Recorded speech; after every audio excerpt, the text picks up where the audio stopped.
আসসালামু আলাইকুম মালিহা হোসেন স্বাগত জানাচ্ছি এনটিভির সকালের খবরে। ক্রাউন সিমেন্ট শিরোনাম দেখছিলেন, এবারে পুরো খবর।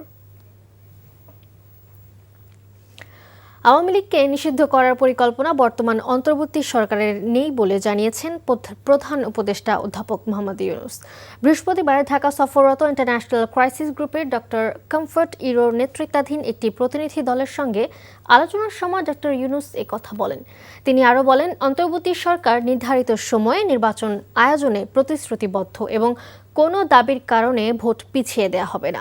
প্রধান উপদেষ্টা আবারও জানান, যদি রাজনৈতিক দলগুলো নির্বাচনের আগে সীমিত সংস্কার চায় তবে নির্বাচন ডিসেম্বর মাসে অনুষ্ঠিত হবে, আর যদি বড় আকারের সংস্কার চায় তবে নির্বাচন আগামী বছরের জুনের মধ্যে অনুষ্ঠিত হবে। নির্বাচনে তারিখ পরিবর্তনের কোনো কারণ নেই এবং আসন্ন নির্বাচন অবাধ ও নিরপেক্ষ হবে বলেও আশ্বস্ত করেন ডক্টর মোহাম্মদ ইউনূস। এ সময় প্রতিনিধি দলের কর্মকর্তারা এই সপ্তাহে রোহিঙ্গাদের বিদ্রোহী নেতা আতাউল্লাহকে গ্রেপ্তারের প্রশংসা করেন। বিয়ের প্রলোভনে ধর্ষণ এরকম প্রতারণার সাজা 7 বছর উল্লেখ করে নারী ও শিশু নির্যাতন আইনের সংশোধনী চূড়ান্ত অনুমোদন দিয়েছে উপদেষ্টা পরিষদ। বৃহস্পতিবার বিকেলে রাজধানীর ফরেন সার্ভিস একাডেমিতে এক প্রেস ব্রিফিংয়ে এই তথ্য জানান প্রধান উপদেষ্টার প্রেস সচিব শফিকুল আলম। এছাড়া আগামী ঈদ উল ফিতর উপলক্ষে জনসাধারণের সুবিধার্থে 3রা এপ্রিল ছুটি ঘোষণার সিদ্ধান্ত হয়। এর ফলে এবছর ঈদের সরকারি ছুটি হচ্ছে টানা 9 দিন। মাদুর ইসলামের রিপোর্ট।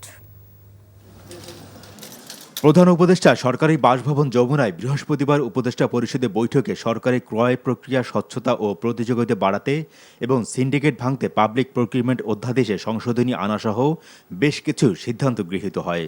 একই সাথে বৈঠকে পাশ হয় নারী ও শিশু নির্যাতন আইনের সংশোধনী, যেখানে বিয়ের প্রলোভন দেখিয়ে ধর্ষণের অপরাধের শাস্তি 7 বছর নির্ধারণ করা হয়। নারী ও শিশু নির্যাতন আইনে এর সংশোধনী পাশ হয়েছে। বলাৎকারের একটা নতুন সংজ্ঞা দেওয়া হয়েছে। এই মামলাগুলো ডিলে হওয়ার পিছনে ডিএনএ টেস্টের একটা বড় ভূমিকা ছিল।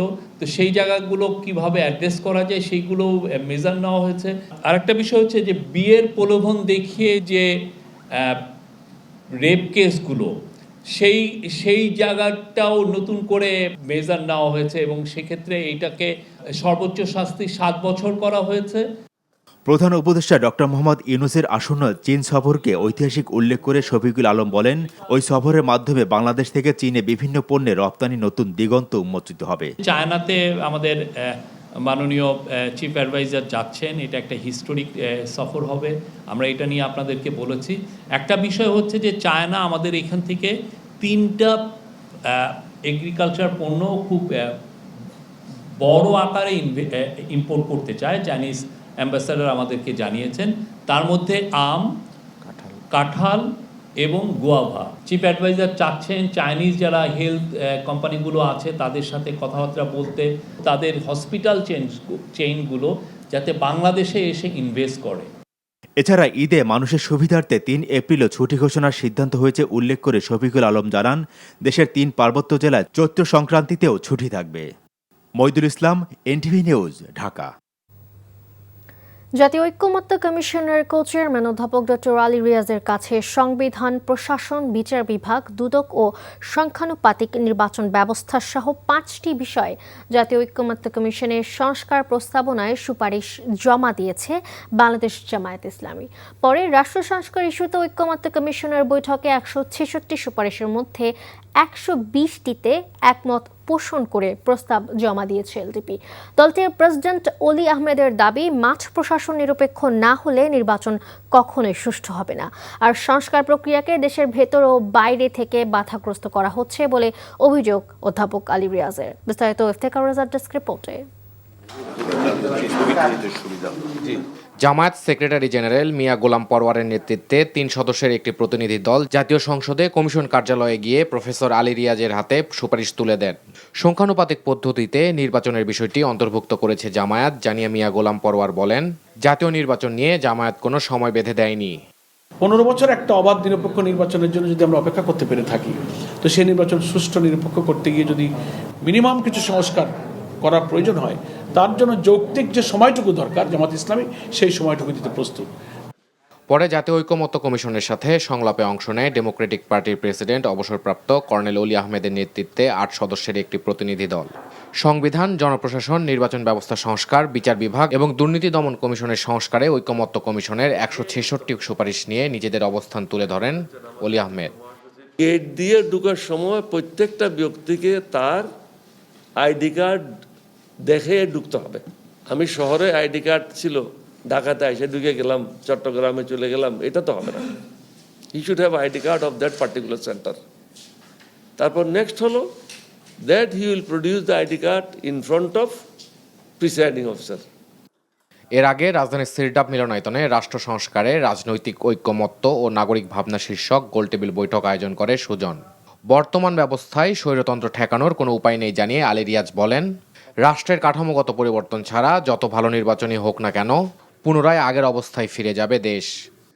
বাইরে থেকে হচ্ছে, ভেতর থেকে হচ্ছে, এই অর্থে যে যারা মনে করেন যে এইরকম কাঠামো অব্যাহত রাখা দরকার, বিশেষ করে যারা পরাজিত শক্তি তারা এটা মনে করে। ফলে আপনাদের দায়িত্ব হচ্ছে, আপনাদের কাছে আমার অনুরোধ হচ্ছে, আপনারা এই বিষয়গুলোকে নজরে রাখুন। পর্যায়ক্রমে 38টি দলের সাথে অনুষ্ঠিত হবে জাতীয় ঐকমত্য কমিশনের এ সংলাপ। Iftekhar Reza, NTV news, Dhaka.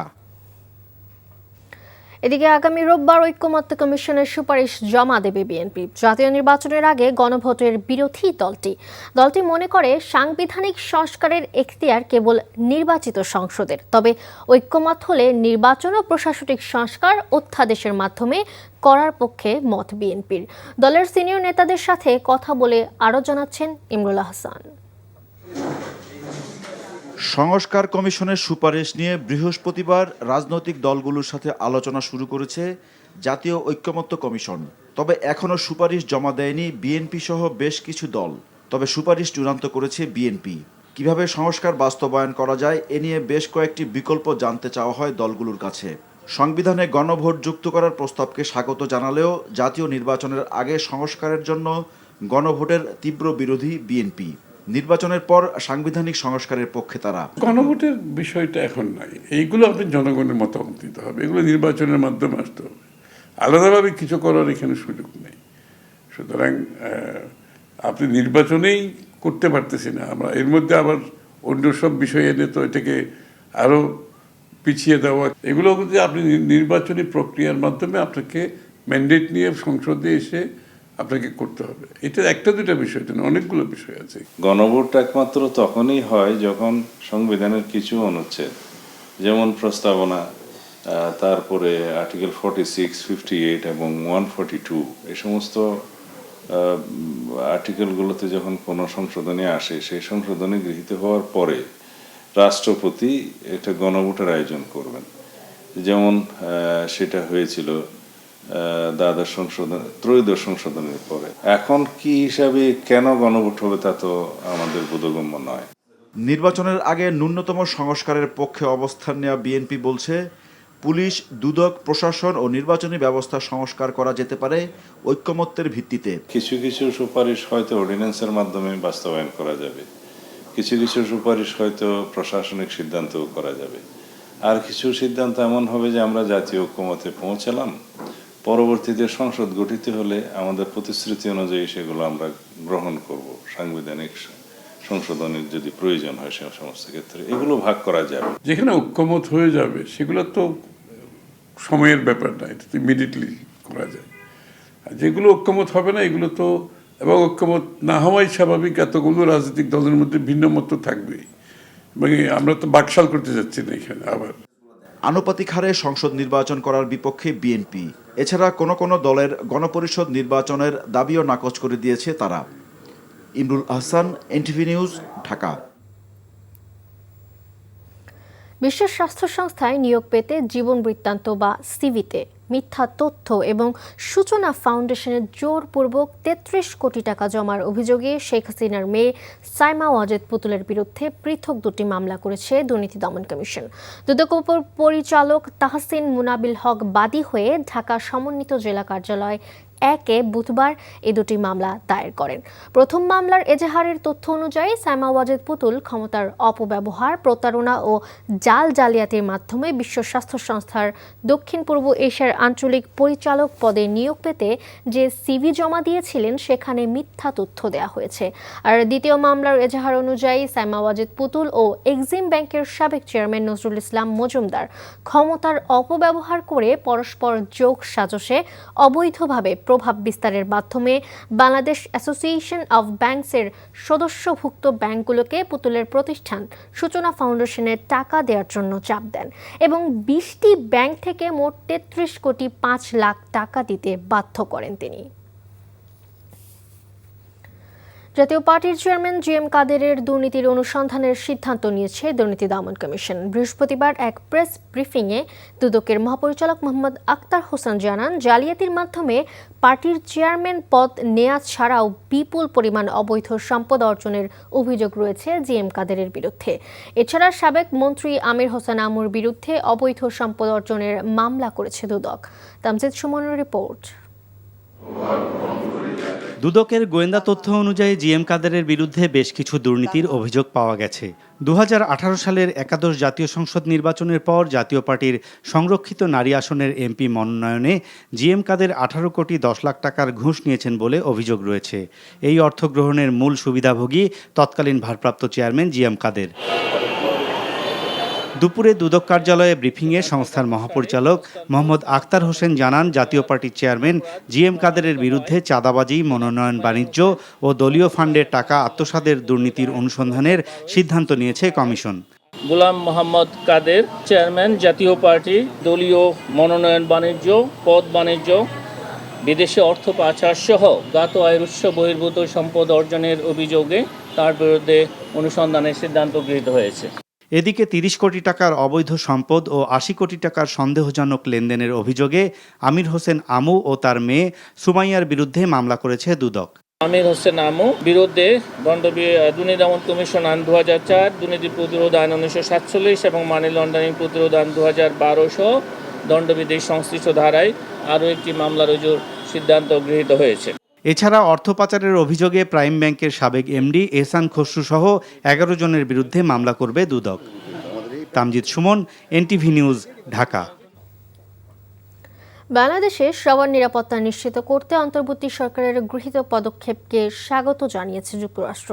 যুক্তরাষ্ট্র বলছে, বিশ্বের যে কোনো দেশে সংখ্যালঘু সম্প্রদায়ের ওপর সহিংসতা বা অসহিষ্ণুতার নিন্দাও জানায় ওয়াশিংটন। যুক্তরাষ্ট্রের স্থানীয় সময় বুধবার নিয়মিত সংবাদ সম্মেলনে এক প্রশ্নের জবাবে এসব কথা বলেন মার্কিন পররাষ্ট্র দপ্তরের মুখপাত্র ট্যামি ব্রুস।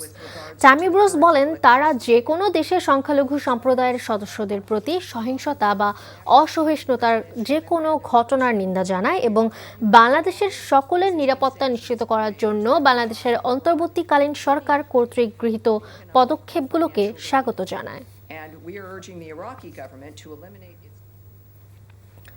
বরিশালের জাতীয় নাগরিক পার্টি এনসিপির মতবিনিময় সভায় দলের আহ্বায়ক নাহিদ ইসলামের সামনেই দুপক্ষের মধ্যে হাতাহাতির ঘটনা ঘটেছে। বৃহস্পতিবার রাতে বরিশাল ক্লাব মিলনায়তনে এই ঘটনা ঘটে। মতবিনিময় সভায় এক পর্যায়ে শিক্ষার্থীদের একটি গ্রুপ নাহিদ ইসলামের সাথে আলাদাভাবে কথা বলার দাবি জানায়। তাৎক্ষণিকভাবে তাদের শান্ত করা হলেও সভা শেষে নাহিদ ইসলাম চলে যাওয়ার উদ্যোগ নিলে কর্মীদের দুই গ্রুপের মধ্যে আবারও ধাক্কাধাক্কি শুরু হয়। পরে পুলিশের সহায়তায় স্থান ত্যাগ করেন এনসিপির আহ্বায়ক নাহিদ ইসলাম সহ অন্যান্য নেতাকর্মীরা। এ সম্পর্কে এনসিপির কর্মীরা বলেন, বৈষম্য বিরোধী আন্দোলনে ঘাপটি মেরে থাকা ফ্যাসিস্টের দোসররা এনসিপির কর্মসূচিকে প্রশ্নবিদ্ধ করতে এই ঘটনা ঘটিয়েছে।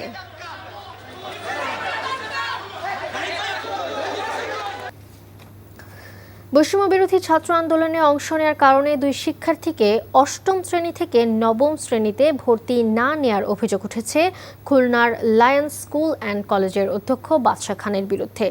5 আগস্টের পর আত্মগোপনে চলে যান ওই অধ্যক্ষ। পরবর্তীতে একটি রাজনৈতিক মহলকে ম্যানেজ করে পুনরায় স্বপদে বহাল হয়েছে তিনি। স্কুল কমিটির সভাপতি খুলনা বিভাগীয় কমিশনার প্রয়োজনীয় ব্যবস্থা নিতে নির্দেশ দিলেও কোনো ব্যবস্থা নেয়নি অধ্যক্ষ। আজিজুল ইসলামের ক্যামেরায় খুলনা থেকে মোহাম্মদ আবু তৈয়বের পাঠানো রিপোর্ট।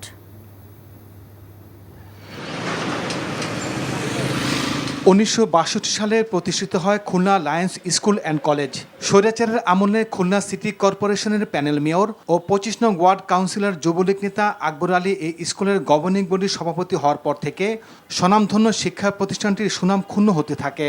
অভিযোগ আছে 2019 সালে মোটা অঙ্কের টাকার বিনিময়ে অধ্যক্ষের পদে নিয়োগ পান বিতর্কিত বাদশা খান। স্কুলের পুরাতন ভবন বিক্রি করে 4 লাখ টাকা স্কুল ফান্ডে জমা না দেওয়ার প্রমাণ পায় জেলা প্রশাসনের তদন্ত কমিটি। পরে বৈষম্য বিরোধী আন্দোলন শুরু হলে আত্মগোপনে চলে যান বাদশা খান।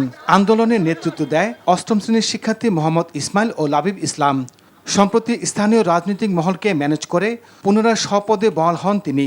এরপর থেকে দুই শিক্ষার্থী ইসমাইল ও লাবিব ইসলামকে ভর্তি নিতে গড়িমসি শুরু করে। এ ঘটনায় ক্ষুব্ধ প্রতিক্রিয়া জানিয়েছেন শিক্ষার্থীর পরিবার, শিক্ষক এবং সাবেক শিক্ষার্থীরা। ইসমাইলি কেন, ইসমাইলি কোনো গার্জিয়ানও ঢুকবে না ভিতরে, তাই করে গেটটা লাগাই দিল, ঢুকতে দিল না প্রিন্সিপাল। শুধু শুধু আমার ছেলেটারে সে ভর্তি নিচ্ছে না। তো বৈষম্য বিরোধী আন্দোলনের সময় সে আমাদের স্কুলের প্রধান শিক্ষকের বিরুদ্ধে আন্দোলন করে, যার ফলশ্রুতিতে সে এখন স্কুলে ভর্তি হতে পারছে না। অধ্যক্ষের বিরুদ্ধে দুর্নীতি, অনিয়মের প্রমাণ পায় জেলা প্রশাসনের তদন্ত কমিটি। এরপরে তিনি কিভাবে স্বপদে বহাল আছেন সে প্রশ্ন প্রাক্তন শিক্ষার্থীদের। 11টি অভিযোগের মধ্যে 9টি অভিযোগ সুনির্দিষ্টভাবে প্রমাণিত হওয়ার পরও প্রশাসন কেন জানি না অদ্যাবধি ওনার বিরুদ্ধে কোনো ব্যবস্থা নেয় নাই। তার বিরুদ্ধে আনিত সকল অভিযোগ কৌশলে এড়িয়ে গেলেন লায়ন্স স্কুল অ্যান্ড কলেজের অধ্যক্ষ। 2টা স্টুডেন্ট, তারা তাদের গার্জিয়ানরাও আমাদের সাথে কোনো রকম কোঅপারেট করে নাই, স্টুডেন্টও খুব দেখায়, মানে এখানে এসে হুমকি দেয়। অধ্যক্ষের অপসারণের দাবি জানিয়েছেন স্কুলের শিক্ষক শিক্ষার্থীরা। NTV news desk.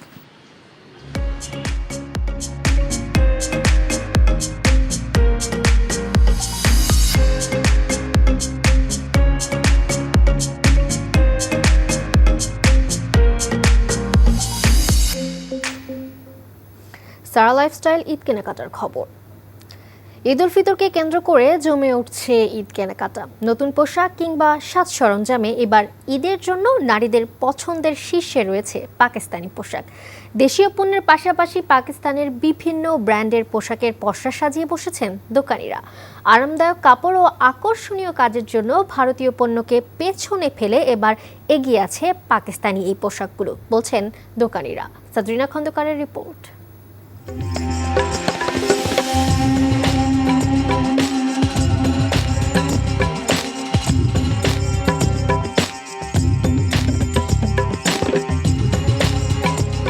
রুচিশীল ডিজাইন, মানসম্মত কাপড় এবং ঐতিহ্যবাহী শৈলীর কারণে এবার নারীদের কাছে পছন্দের শীর্ষে পাকিস্তানি বিভিন্ন ব্র্যান্ডের পোশাক।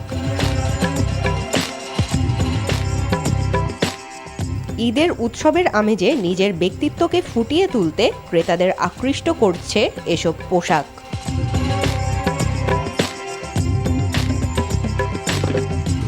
মেয়ের জন্য কিছু কিনলাম, নিজেও কিছু দেখছি, যদি ভালো লাগে তাহলে কিনবো আর কি। ও হচ্ছে গিয়ে একটা ঘাড়ারা কিনেছে। পাকিস্তানি ড্রেসগুলোই বেশি দেখা হচ্ছে আর কি, সাদাবাহার। তো অ্যাকচুয়ালি একটা নিছি, তো আরেকটা দেখতেছি আর কি। পাকিস্তানি ড্রেসও কিনবো, আর কিনতেই তো আসলাম, আর নাহলে শাড়ি যদি ভালো পাই তাহলে ওইটাও একটা কিনতে চাই। দেশি সুতি কাপড়গুলোর বিক্রির পাশাপাশি পাকিস্তানি বিভিন্ন ব্র্যান্ডের সারারা, গারারা, 4 পিস রয়েছে বিক্রির শীর্ষে বলে জানান দোকানিরা। এবার আছে পাকিস্তানি প্রোডাক্টস, এখানে আছে সাদাবাহার, আগানুর, বিনসাইদ, নোবাহার, এগুলোই চলতেছে। এখন সবাই পাকিস্তানিটা একটু বেশি চাহিদা, ইন্ডিয়াতে পাকিস্তানি একটু চাহিদা বেশি এবং নিচ্ছে মোটামুটি আলহামদুলিল্লাহ। ঈদের আর বাকি নেই বেশি দিন, তাই এত তোড়জোড় নারীদের পছন্দের পোশাক সংগ্রহে। শেষের দিকে বেচা বিক্রি আরও জমে উঠবে বলে আশা করছেন বিক্রেতারা। সাদরিনা খন্দকার, এনটিভি নিউজ, ঢাকা। এ ছিল সকালের খবরে। এই খবরের ভিডিও সহ আপডেট জানতে ভিজিট করুন এনটিভি অনলাইন www.ntvbd.com। এছাড়াও এনটিভির জনপ্রিয় সব অনুষ্ঠান ও খবরের আপডেট জানতে ভিজিট করুন আমাদের ইউটিউব ও ভেরিফাইড ফেসবুক পেজ। ধন্যবাদ সবাইকে।